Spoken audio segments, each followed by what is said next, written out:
Shabbat Shalom. Shabbat Shalom, everyone online. We actually have many more people online than we have in person in the room, but this is the way of things these days. We never know what the balance is going to be, but that's an exciting part of celebrating Shabbat in the post-Zoom era, or maybe we're mid-Zoom era. Who knows what's coming after Zoom. In any case, this evening, we are celebrating the beginning of the month of Elul, which is dawning right now. We are just about 1 month out from the Jewish New Year of Rosh Hashanah. And Elul is often thought of as a time for preparing for Rosh Hashanah, planning and preparing for that New Year's Day. But what that means to humanistic Jews who may not see the holidays the same way, that's something we have to explore tonight. So we're going to use this as a space to create space to breathe and reflect as we do every Shabbat. We'll also have a chance to share memories and the power of memorial, but we'll also create a space for that reflection and looking forward to the next month to see what it holds for us. And so again, I thank everybody who's here online. Thank everyone who's here in person, the roomers and the Zoomers, as they say. And we'll begin our service. I have a PowerPoint to share, or people in the room have a service sheet with them. And so away we go. And we start with a song that celebrates being together, whether it's together in person or online. It is Hine Matov U'Manayim, behold how good and pleasant it is. Shevet Achim Gam Yachad, for siblings, for people to dwell together. And please feel free to join in.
More than the Jewish people has kept Shabbat, Shabbat has kept the Jewish people. Shabbat is a unique contribution to world culture. Other peoples have observed days without work or times for special gatherings. But stopping 1 day out of every 7, when even children, animals, and servants do not labor, is a Jewish original. To be sure, how we stop and why we stop has changed. For some, detailed restrictions and obligations consume the day. Others use the opportunity to explore Jewish identity, family time, or the importance of rest and recreation as they choose. As for why, even the Torah cannot decide. Deuteronomy claims it recalls the end of Egyptian slavery, while Exodus says Shabbat echoes divine creation of the world. Why has Shabbat survived when animal sacrifice and the Jerusalem temple are long gone? Because Shabbat meets human needs: reflection, community, silence, solidarity. Shabbat connects us with our past and gives us time and space in the present to prepare for the future. And so I invite us, whether we are here in person or here online, to pause for a moment of silent reflection, to breathe, to let go of the cares of the week, to enter into a place of Shabbat and Shalom, of stopping and of peace.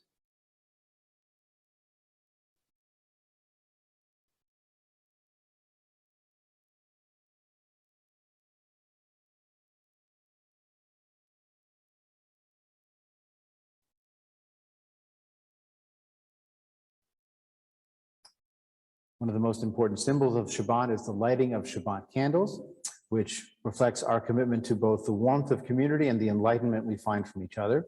And so I'll be lighting Shabbat candles here this evening. If you have candles where you are at home, please light them there as well. As we sing Baruch HaOr, let us light these lights.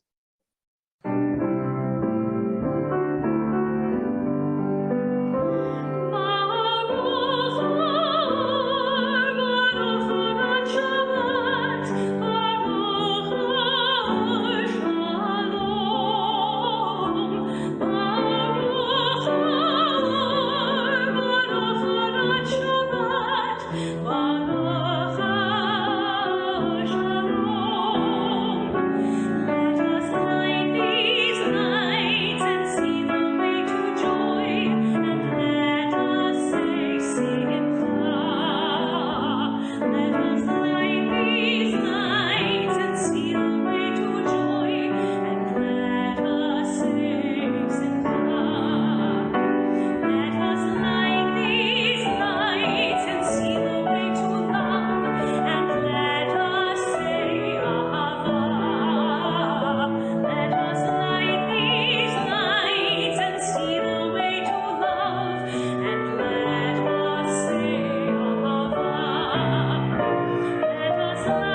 The blessing that's traditionally recited over wine is called a kiddush, which comes from the root of holy, kadash or kadosh. One of the dilemmas in humanistic Judaism is whether it's appropriate for us to use that terminology. After all, we don't think of holiness in the same way that many other branches of Judaism might consider it. But I also think about the use of that root in even modern Hebrew for to dedicate. The dedication of a book is the hakdashah. It's the same root of kadash. And so maybe holiness is not simply a question of what a god or divinity or supernatural powers have designated as special, but it can also be what we ourselves have designated as something momentous. We may not say a blessing every time we drink wine in the course of a week, but if we do say a blessing when we share wine on Shabbat, it makes that moment special and dedicated by our attention and by our treatment of it as something different. So this evening I'll sing our Kiddush in Hebrew. You have the words there in Hebrew and then in English. Please feel free to join me if you want to, wherever you are. Baruch haor ba'olam, Baruch haor ba'adam, Borei pri hagafen. Blessed is the light in the world. Blessed is the light of humanity that brings forth the fruit of the vine. L'chaim, l'chaim, to life.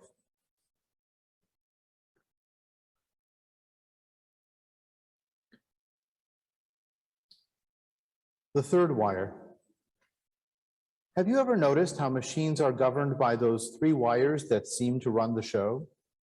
Well, it is the third wire, the one they call the ground, that brings things down.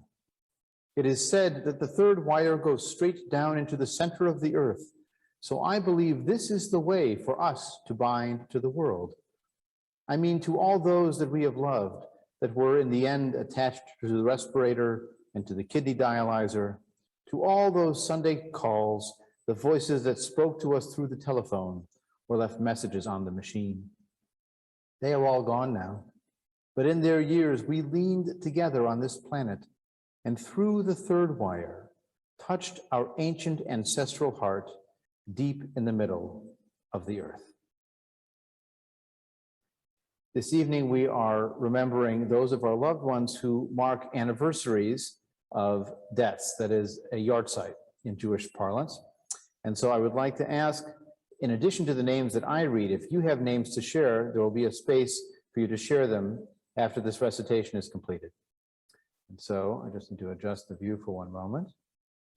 Tonight we remember with great love Eunice Adelson, Davida Evanson, Selma Feynman, Herbert Gordon, Bobby Hamill, Abraham Hepner, Armin Hirsch, Barry Kellner, Barbara Kessler, Oscar Croft, Joseph Levine, Nathan Levitt, Hillel Lipkin, Joan Lustig, Alice Felser, Marvin Samlin, Mary Sampson, Edward Schill, Idel Sellinger, Marilyn Shulin, Harvard Sohn, Dan Sohn, Herbert Spencer, Mike Wolins, and Robert Zimmerman.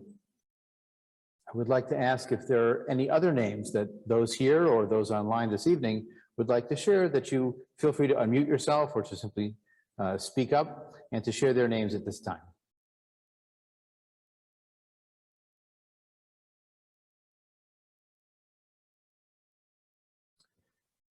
Let us pause then for a moment of silent tribute to their memories and in memory of all of our loved ones.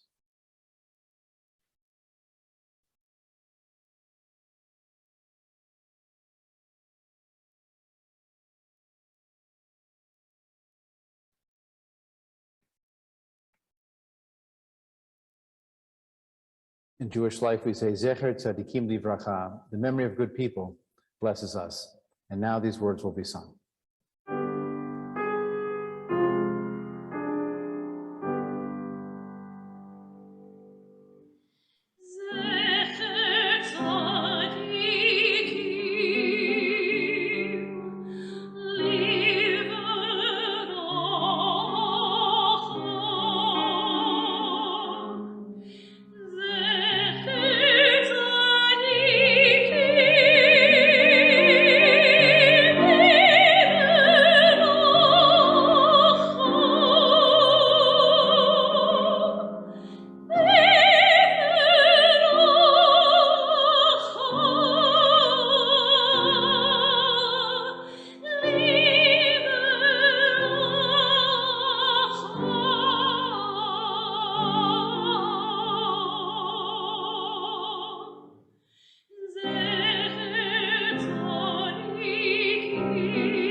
At this point in our service, we would like to share with you some announcements of upcoming events in the congregation.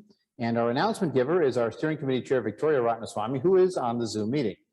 So I'm going to spotlight her video and turn it over to Victoria. Hello, Shabbat Shalom. These are announcements of some upcoming events, and as always, they are in the weekly email on our website and in the shofar.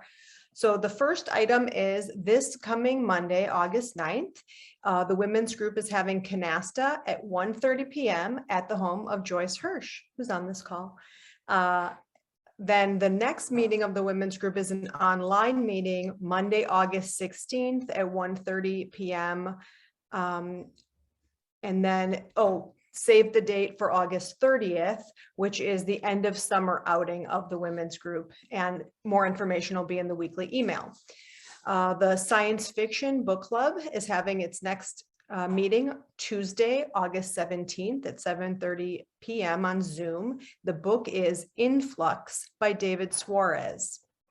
The next Shabbat service, which is again in person and on Zoom, is called Why Community. So that's Friday, August 20th, 7:30. Again, I think I've announced the new nonfiction book club is forming. So please contact Ilya Tallman if you're interested in a nonfiction book club. If you missed our 20th anniversary celebration or you would just like to relive it, you can see it on our YouTube channel, and there's a link to it in the weekly email, and you can see just segments of it as well. Sunday school starts August 29th, and so does preschool Jewish discovery. So there's of course space. If you know anyone who's interested in a fun and meaningful and fantastic Sunday school, we have space for them.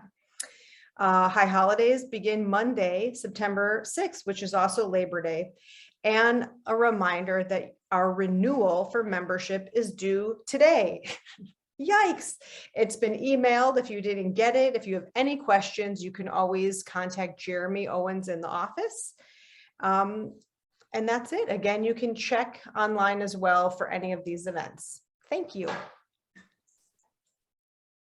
Thanks, Victoria. Shabbat Shalom. I will add one other reminder on the scheduling, and that is that if you have not yet let us know your preference for which service you would like to attend in person, please get that information in. The deadline for that is August 13th. We are holding services with people in person. That's the plan at the moment. It will be with everyone masked. We're asking everyone who comes to be vaccinated, and we'll be reducing the capacity in the room to about 40% of the usual capacity. So that means we don't have room for everyone to come to every service. It may be that some people choose to stay online anyways, and then we'll have more openings, but we need to know who's planning what. So if you can get us that information, again, by August 13th, to let us know if you'll be in person, if so, which service is your preference, and if you will be online only, that's fine too, you can let us know. But please get that information in so everyone can celebrate the way they're most comfortable celebrating. Well, to my left is our congregational menorah, and this is a chance for us to share what's going on in our lives. These are lights of simcha, of joy, of tzuris, of concern. Could be a light of memory, of memorial. I know that some of the people on this meeting have, and at the Shabbat service, have memorial names that were read as part of our yahrzeit list. So if you'd like to light a candle, or to have me light a candle on your behalf, if you're remote and can't do it yourself, please do feel free to either step forward or unmute yourself and to share a joy in your life or the life of someone you know, or a concern in your life or the life of someone you know, or a memory of someone whose life still touches yours. And so I'll take Rabbi's prerogative to light the first candle. We are taking a family vacation for the first time in a while. In fact, last summer we went to visit family in August, just before everything went back to school. This year we're doing it again, just a short trip to Michigan to see family.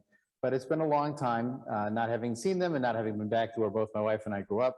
So it will be very nice to be back, not to normal, but to something close to approximating something close to normal.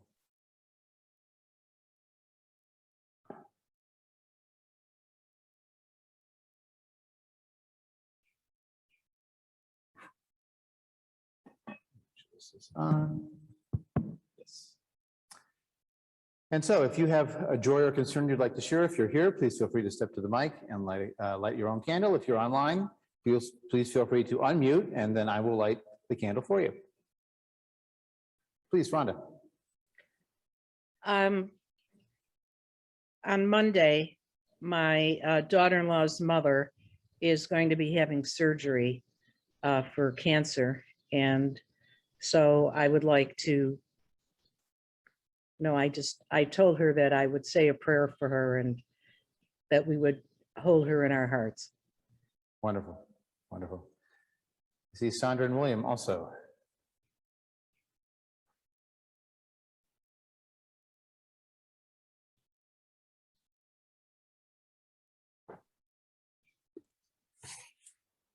Hey, I started a new position at my company, and after about 3 or 4 months of working half for one position, half my in another position, and it feels great. Wonderful. Larry, did you want to come up? Yeah, you can. For that.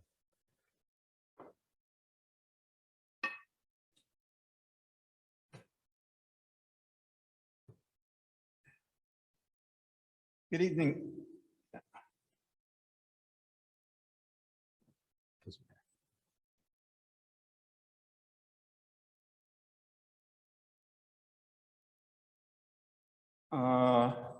As you can see, I am back in Illinois. My wife, Susanna, will be joining me on Monday. We still have our home in Mexico in San Miguel, and we're going to be snowbirds or sunbirds or something birds for a while, bouncing back and forth. And fortunately, we're still reasonably healthy. And what I wanted mostly to report tonight was that my granddaughter, who the last time I looked was about 4 years old, in a couple of weeks is heading off to college down in Champaign-Urbana. And that's a very good thing.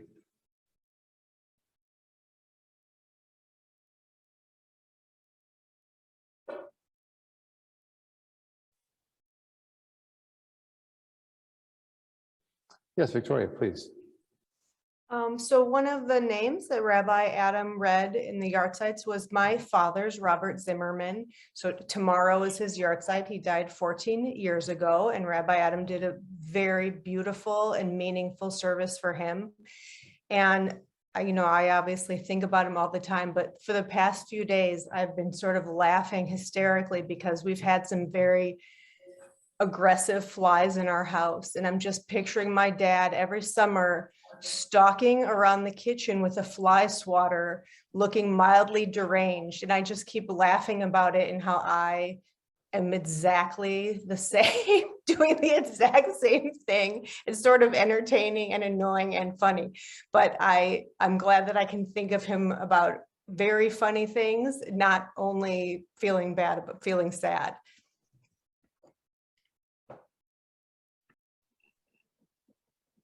Yeah, Steve, please. Just some good news about our kids who were overseas and were teachers overseas and were evacuated and finally ended up leaving Ethiopia. Daughter got a wonderful job teaching special ed in Lake Forest, and our son-in-law has an incredible job telecommuting. It's in New York, and he is a legal assistant and he is a lawyer. So he's going to get back his license from Colorado, and he will become a full-fledged lawyer again. Great.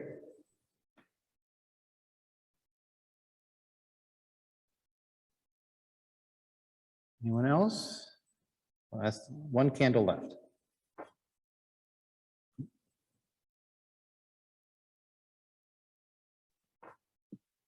I've got one. My grandson, oldest grandchild, has proposed and she accepted, and they are engaged to be married next year. Wonderful, wonderful.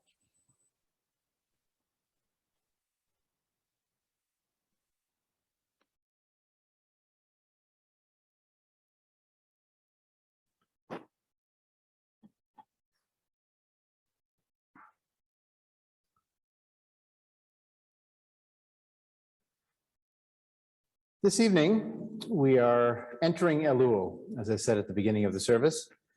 In some ways, it's like New Year's Eve, except it's New Year's Eve month. Instead of New Year's Eve day or New Year's Eve night, it's an entire month where actually there are no other holidays or formal observances in the month. It's the only holiday, only month rather, in the Jewish calendar that is like that, with no other holidays or fast days or other observances. It's simply the beginning of the month with what's called Rosh Chodesh, the new moon of the month. There's Shabbat, of course, during the weeks, and that's it. No other major holidays to observe. So it really creates a space for you to think about what this time could be.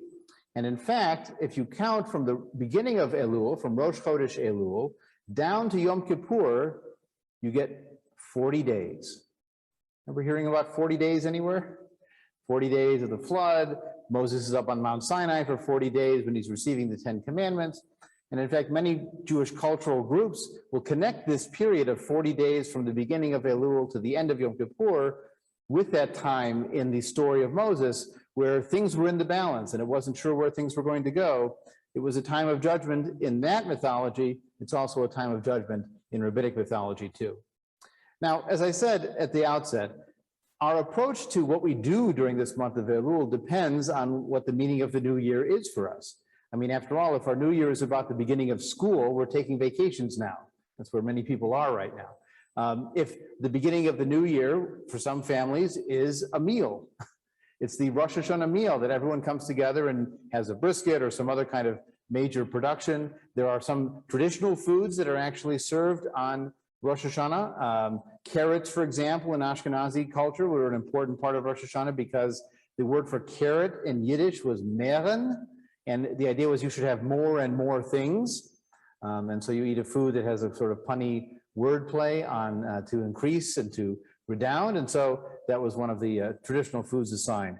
There was eating fish heads was one of the traditions because you want to be not only the head of the year at Rosh Hashanah, but you want things to go forward and forward as you would in the new year. So having food may be part of your Rosh Hashanah celebration. And so the purpose of Elul is menu planning, is invitations, is finding the folding chairs, is figuring out how you're going to fit everybody at the table.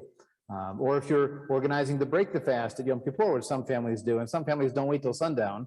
They do the break the fast at 2, 3 in the afternoon. They may not even be fasting, but the idea of having a break the fast event becomes an important tradition. And so the holiday is more about the food than it is about observance, penitence, or a new year, or even community. When I was first working as a rabbi in Detroit, my wife's family originally is from Windsor, Ontario. And one of her grandmothers could never understand why we couldn't be at her house for Rosh Hashanah dinner. I tried to explain to her, well, I'm a rabbi. I work in the synagogue. I have to get there early to set up, and I can't be an hour's drive away for a dinner that starts at 6 when our service starts at 7:30. It's not going to work. She could not understand, but Rosh Hashanah dinner is the holiday. Well, for some people it is. Now, in the traditional rabbinic understanding, Rosh Hashanah was a time of judgment. In fact, not just Rosh Hashanah, the entire 10-day period of Rosh Hashanah to Yom Kippur was a time of judgment. Now, we also face times of judgment. If we're in school, we turn in test papers or essays. If we are in jobs, we have evaluations. Sometimes we have to give evaluations. Sometimes we receive evaluations. But we face this experience of judgment all the time in our experience. And the question is what you would do if you knew you were going to be facing judgment. If we think about Rosh Hashanah and Yom Kippur as a time of judgment, how would we approach being judged? If we knew that we'd already been found guilty, that's the assumption behind many of these. If you have nothing to worry about, then why would you care about facing judgment? I always liked taking tests because I did well. But some people are worried about judgment, and so they understand that they don't know, they're not complete, they're not perfect, they are guilty in some sense. So what might you do? Now I'm going to open this up for your responses. What might you do if you found yourself facing judgment from a court? How might you prepare yourself or prepare your message to the court knowing the court is going to be judging you? What might be some of the steps that you would take? If anybody here talks, I'll just repeat it into my mic, and anybody online, you're welcome to unmute and jump in. I would get familiar with the laws that I would be judged upon. Okay, so you want to know exactly what to expect in terms of sentencing? Yeah? Yeah, Larry? Assuming I'm not guilty of whatever it is I'm about to be judged for, I want to make sure I have all my ducks in a row and ready to present my case. Well, Larry's still arguing the case, but he's not willing to concede that the court has found him guilty. This is the assumption. The assumption is you've done something wrong. And so you have to figure out, how can I prepare for sentencing?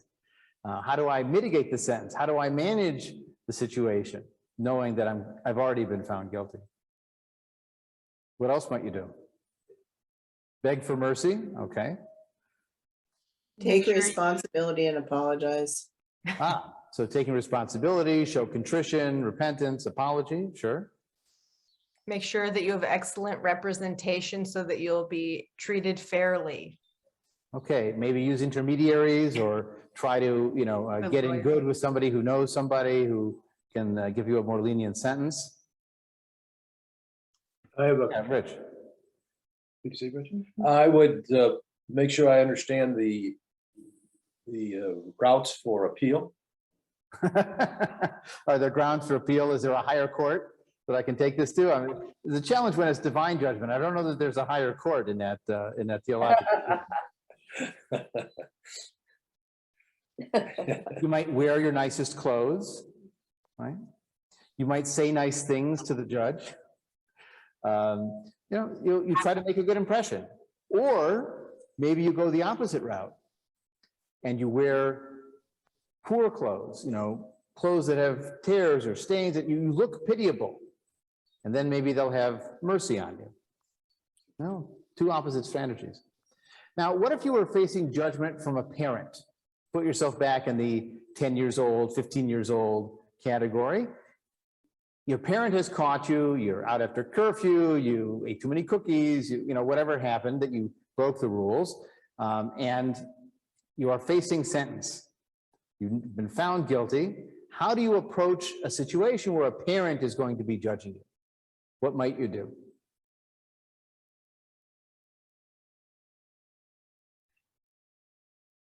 I think oftentimes you argue the reasonableness of the rule when it's a Okay. child, especially. Okay, so if you're in the lawyer stage of being a child, you'll try to get out on a technicality or otherwise challenge, this whole court is out of order, take Right. that particular strategy. If you're young enough, you cry. Maybe you cry. What is the objective of crying before judgment? Pity. Again, looking for pity, right? Sometimes crying really isn't about pity, it's just an emotional response. Right. I mean, it might be something you can't control. You're not consciously planning to do it. Maybe you are. It's a way of showing contrition, repentance, the same kind of things we talked about with the court. Maybe saying, I really feel bad. I promise it won't happen again. That might be a genuine sentiment, not just a strategy. Maybe just say, I'm sorry, but here's why I did it. So providing reason and explanation for why it might have happened. Okay, that might work for the parent. You might also take the strategy that sports teams do and punish yourself first. When a university is caught cheating on recruitment or training or off-season workouts or so on, and the NCAA is going to punish them, they often punish themselves first, and they vacate their wins and they give back money as an attempt to sort of preempt the punishment that's going to be imposed from outside. So the child might make themselves, looking pitiable is not just a sign of contrition, it's also self-punishment. Look at how much I am already hurting emotionally, so why would you hurt me anymore? I'm already suffering. I've already been punished by the guilt I feel, by the pain I've caused, and so on. So, and sometimes kids will even, offer, I give up this for a month because they'll offer a punishment first as a way of trying to mitigate the judgment. Anyone else on dealing with a parent's judgment? I think if you're trying to think about restorative justice, maybe what can I do positive instead of just saying you're sorry, which my parents always said was a meaningless, empty thing to do. What are you going to do to show either that you're sorry or somehow do something positive to, improve the situation? Right. Good. What if you're facing judgment from a peer? whether it's in a social setting or in a work setting, what might be different from the strategies that you take? Because of course, in a court or with your parents, there's a hierarchy there. What if you're dealing with judgment from a peer? How might you approach the situation differently? Yeah, please.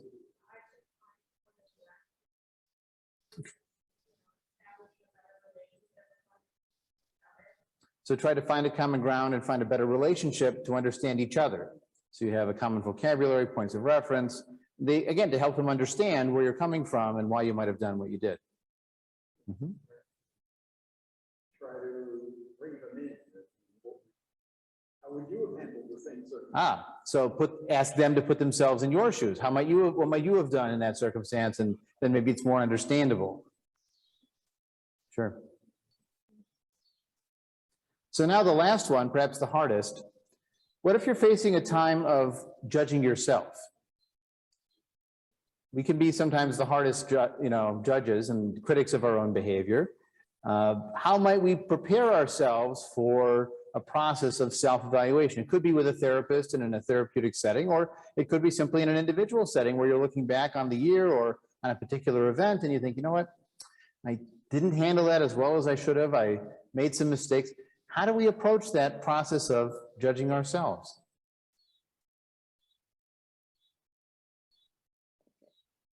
What have I learned from this and how can I move forward and have a different outcome in the future? Okay, so using it as a learning process. What can I do better going forward, as opposed to beating yourself up over the past, going in circles? Joyce, were you going to add something? Or Rich?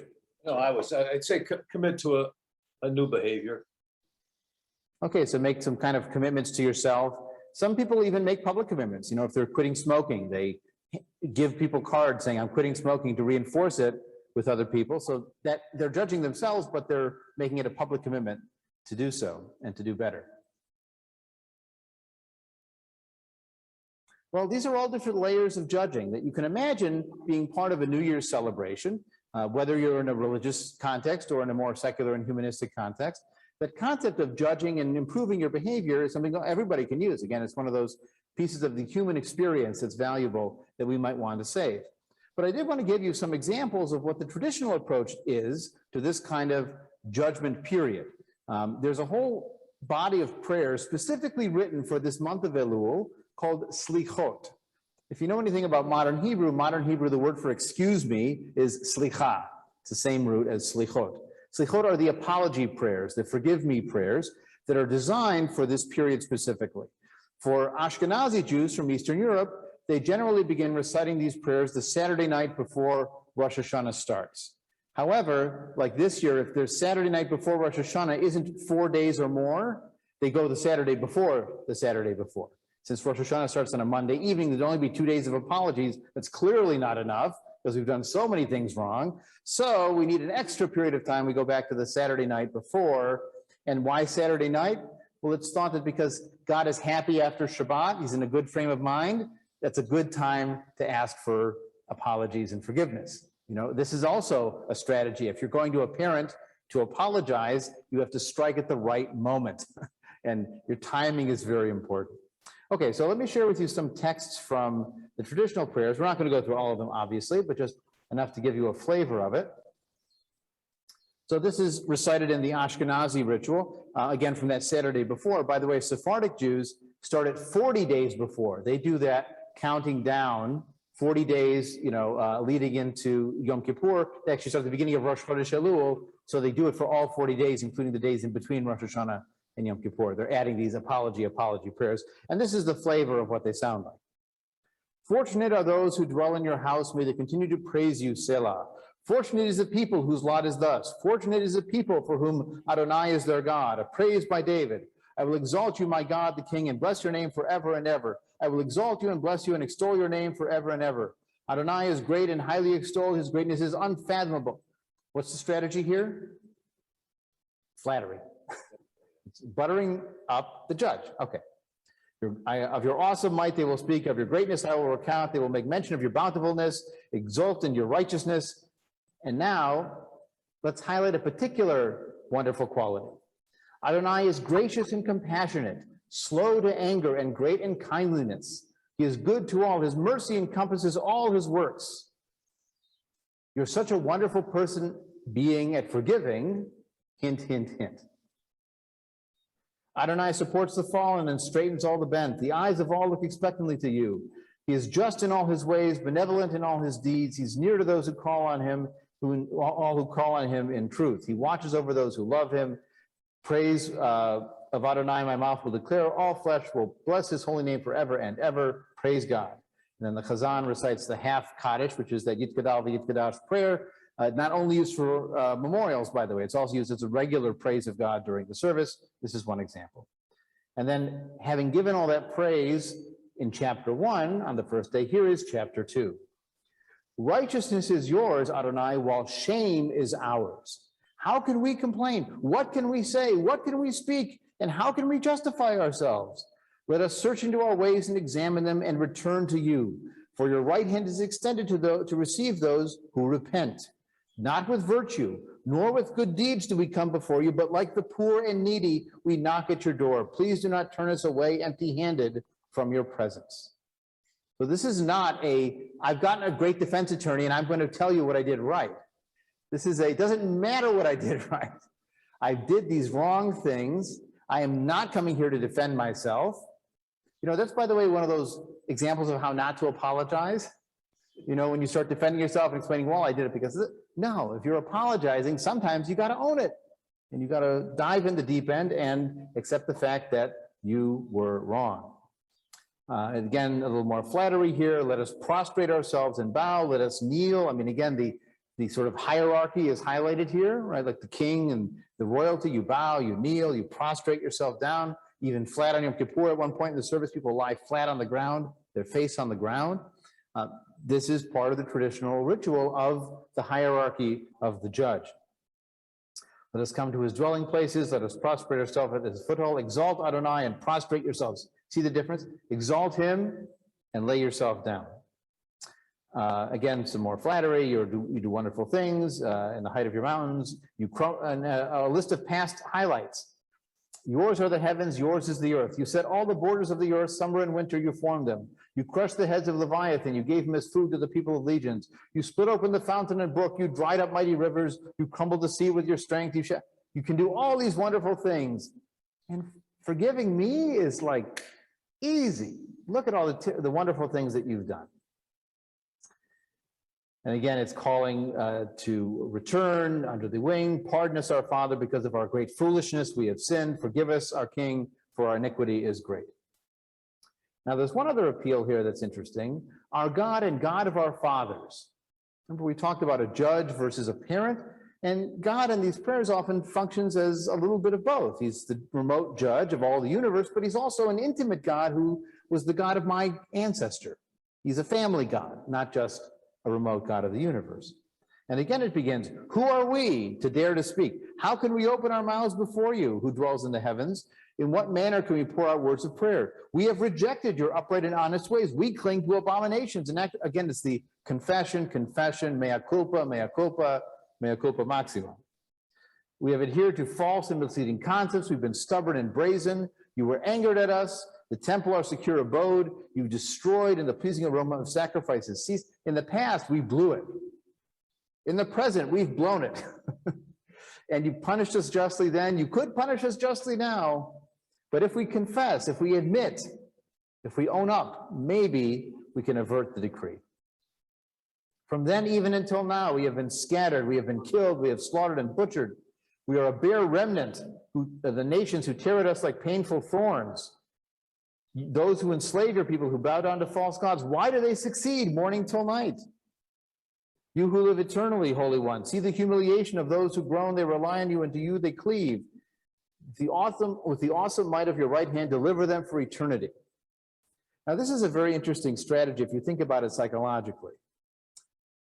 The people of Israel are saying to God, we're your chosen people, and look at how badly we're suffering.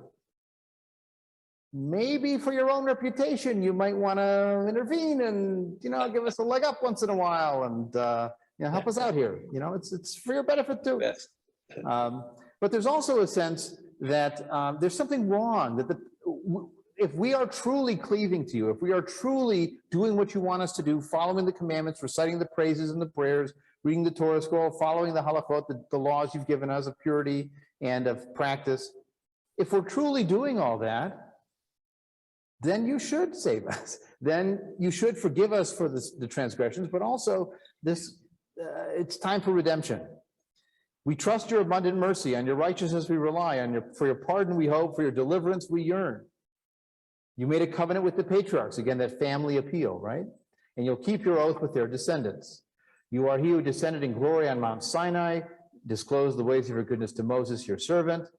You revealed to him and you made known to him that you are almighty, merciful, gracious, slow to anger, abounding in kindness, full of beneficence, guiding the entire world with the quality of mercy. And so it is written, I will cause my name and my goodness to pass before you, and I will proclaim the name Adonai in your presence. I'll be gracious to whom I will be gracious, and I'll be compassionate to whom I will be compassionate. And you hear these same words over and over again: gracious, mercy, compassion, slow to anger. And this is actually a citation from the Hebrew Bible in Exodus chapter 34, where Moses is on the mountain. He's actually receiving the replacement 10 commandments. You may remember the first set of 10 commandments he broke because he got mad at the golden calf, and that was a problem. So he had to go back and get a replacement 10 commandments. Interesting side note, the second version is not the same as the first version he got. If you read all of Exodus 34, he gives a list of commandments that some are similar and some are very different from the ones in Exodus 20. But, oh well, interesting note for archaeologists to investigate. But in this case, Moses carves the tablets and he brings the tablets up with him. And now here in verse 5, you hear that the Lord, or Yahweh, which is the name for the Hebrew God, came down in a cloud, and he proclaimed the name Yahweh. And then Yahweh passed before him, and Yahweh himself says, Yahweh, Yahweh. So he's praising himself in the third person by using his own name.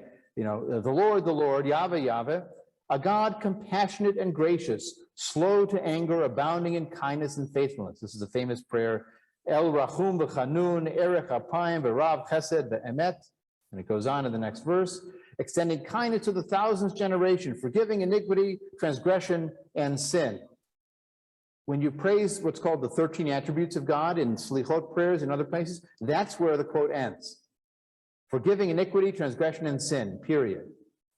But you'll notice the verse in the book of Exodus goes on and says, yet he does not remit all punishment, but visits the sin of parents upon children and children's children upon the third and fourth generation.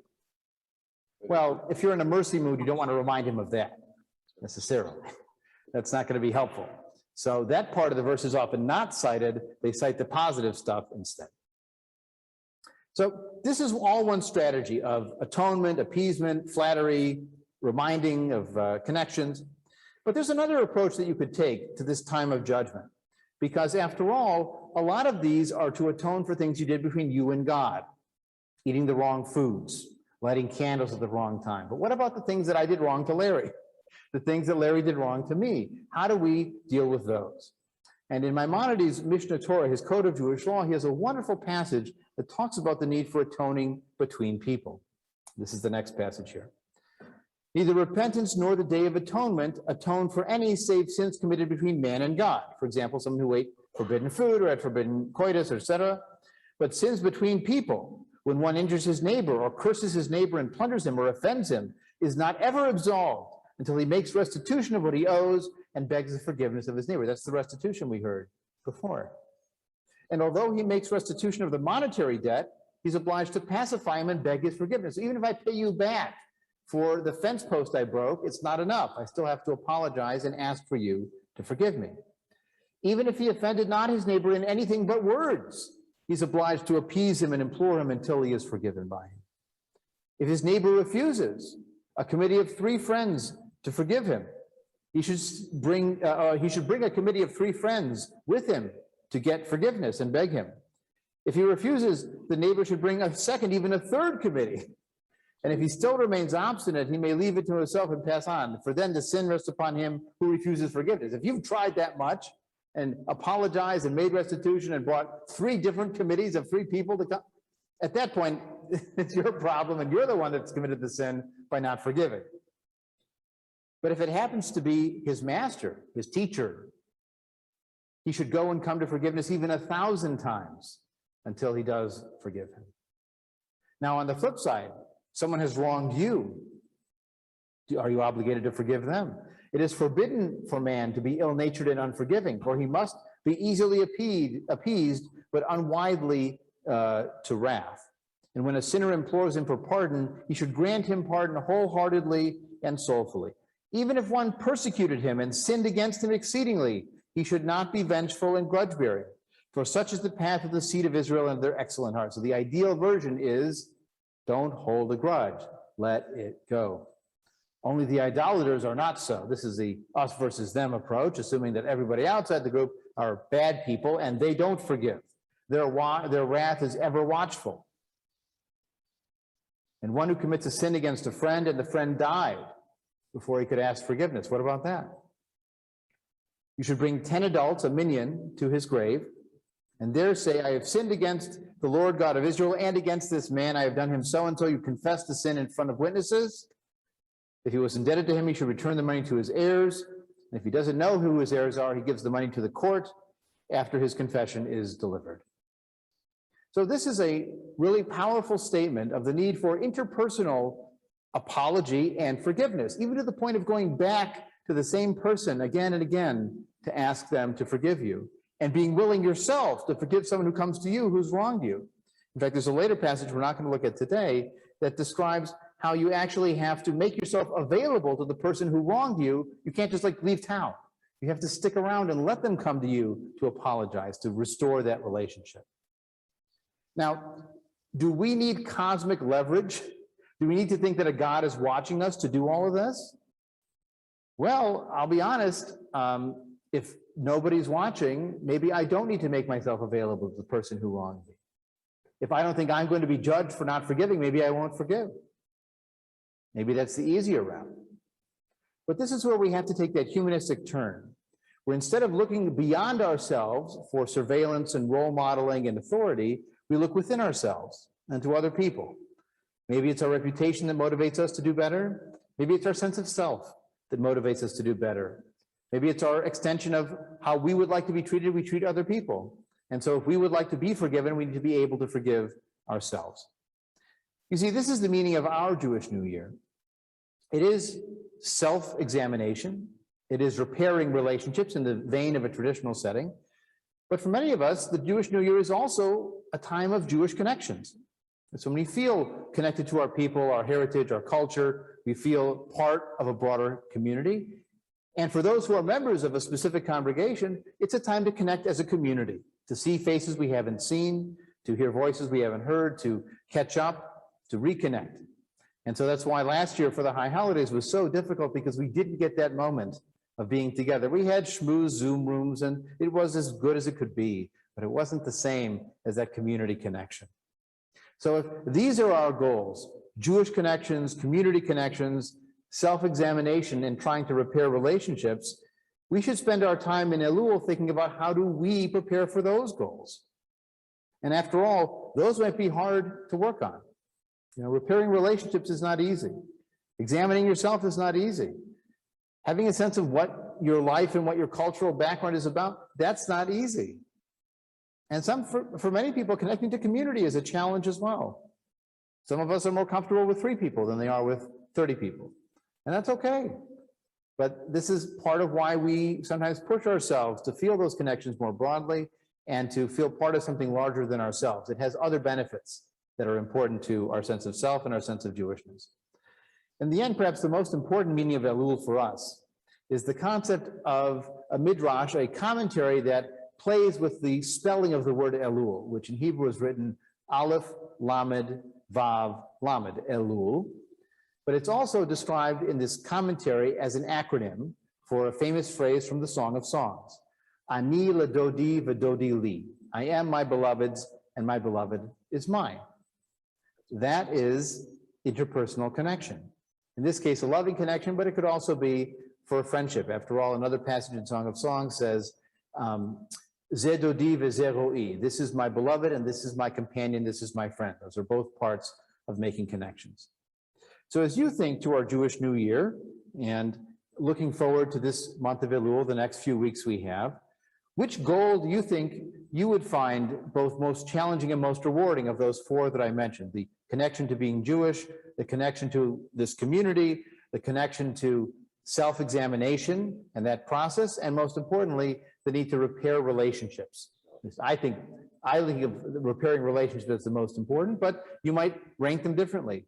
So I'm curious for you here or online, which of those goals, Jewish connection, community connection, self-examination, or repairing relationships, would you either find the most challenging to do or perhaps the most important to do? Yeah, Larry. I would think that the self-examination is the most difficult to do. Because So let's do this. it's the hardest person to be honest with. Yeah, you can just pass it back. Yes, I was saying, I think self-examination is the most difficult because it's very hard to be honest with myself. There's nobody to call me on it but me if I kind of recreate the facts a little bit. Right. So that's difficult. Yeah. I feel that rebuilding relationships with others is probably difficult because you can never expect forgiveness as well. You know, you have to, despite anything, you have to be considerate of that other person's feelings as well. So it's probably a difficult thing for a lot of people. Right, that's right. Well, these are hard things, you know, and there are also things that we might not feel comfortable talking about in a group setting. We might not even feel comfortable talking about in a therapeutic setting.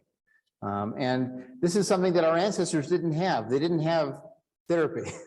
They had religion, they had clergy, and they had this kind of public setting demanding these kind of personal challenges and changes. And I would argue there is a kind of psychological wisdom in there to do that. Perhaps it's not the most comfortable setting to confess your sins in front of everybody, or perhaps it's more performative. It's not as personal as doing that to yourself in the mirror or doing it to the person that you wronged directly. But I would argue that there is some psychological wisdom in there, even if we don't need it directed above, and we prefer to have it directed outwardly or even inwardly as we move forward into the new year. So you have a few weeks between now and Rosh Hashanah. I encourage you to take this time to think carefully about your relationships to yourself and your own sense of self, your relationships to other people, and your relationships to the broader community, whether it's a Jewish community, a geographic community, or a congregational community. And so to conclude our service, we're going to jump back to our PowerPoint. And we have a short poem by the Israeli poet Yehuda Amichai called Song Without End. Inside the brand new museum, there's an old synagogue. Inside the synagogue is me. Inside me is my heart. Inside my heart, a museum. Inside the museum, a synagogue. Inside it, me. Inside me, my heart. Inside my heart, a museum. And our closing song is a song that celebrates being together, but also bringing peace to each other. Again, apology, repentance, repair. It's all part of this concept of shalom, shlemut, perfection, wholeness, and peace. So if you feel comfortable, please join me in singing Hevenu Shalom Aleichem. Hevenu Shalom Aleichem. Hevenu Shalom Aleichem. Hevenu Shalom Aleichem. Hevenu Shalom, Shalom, Shalom Aleichem. Hevenu Shalom Aleichem. Hevenu Shalom Aleichem. Hevenu Shalom Aleichem. Hevenu Shalom, Shalom, Shalom Aleichem. And so now I invite all those who are on the Zoom and all those who are here as well to unmute yourselves and to share wishes of Shabbat Shalom, of peace and recovery. So I wish you all Shabbat Shalom. Shabbat shalom, everybody. Shabbat shalom, everybody. Shabbat shalom. Be well. Seeing everybody. Stay Yeah. Nice to see you guys. hot, stay healthy. Yeah, Be well, everybody. be well. Right, enjoy the weather while it's here. Yeah. Yeah. Or a lazy day. Yep. Yep. If you have the opportunity. For sure. All right, well, you're welcome to stay and schmooze and chat online if you'd like to. I'm going to start packing up here. But again, I wish you a Shabbat Shalom. Thanks for coming. And our next service is in 2 weeks, not next Friday, but in 2 weeks. You're welcome back either here or online, whatever works best for you.